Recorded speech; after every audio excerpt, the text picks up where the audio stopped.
యావత్ క్రీడా లోకానికే కాదు ప్రతి ఒక్కరికి ఇది బ్యాడ్ న్యూస్. స్టేడియంలో ఉరిమే ఉత్సాహంతో ప్రత్యర్థుల్ని పరుగులు పెట్టిస్తున్న ఓ ప్లేయర్ హఠాత్తుగా ప్రాణాలు వదిలాడు. ఊహించని పరిణామంతో సహచర ఆటగాళ్లే కాదు స్టేడియం అంతా మూగబోయింది. ముకుందా జ్యువెలర్స్ తెలంగాణలో మొట్టమొదటి ఫ్యాక్టరీ అవుట్లెట్ మన కొత్తపేటలో ఫిబ్రవరి 14న గొప్ప శుభారంభం. జనవరి 11 ఆదివారం నాడు ఇండోనేషియాలో జరిగిన ఓ ఫుట్బాల్ మ్యాచ్ లో దిగ్భ్రాంతికరమైన విషాదకరమైన సంఘటన జరిగింది.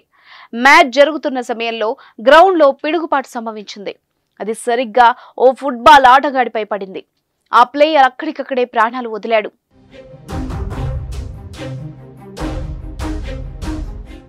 మ్యాచ్ కవర్ చేస్తున్న కెమెరాల్లో ఈ వీడియో రికార్డ్ అయింది.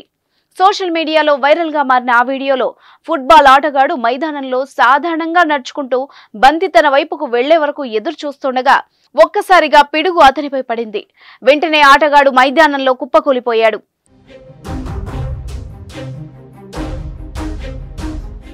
మైదానంలో ఉన్న ఇతర ఆటగాళ్లు పూర్తిగా షాక్ కి గురయ్యారు.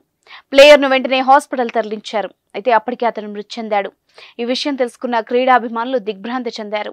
స్థానిక మీడియా కథనం ప్రకారం FBI Sabang Bandung football club జట్ల మధ్య ఫ్రెండ్లీ మ్యాచ్ జరిగింది. గోల్ కొట్టేందుకు ఇరు జట్ల ఆటగాళ్లు పోటాపోటీగా తలపడుతున్నాయి.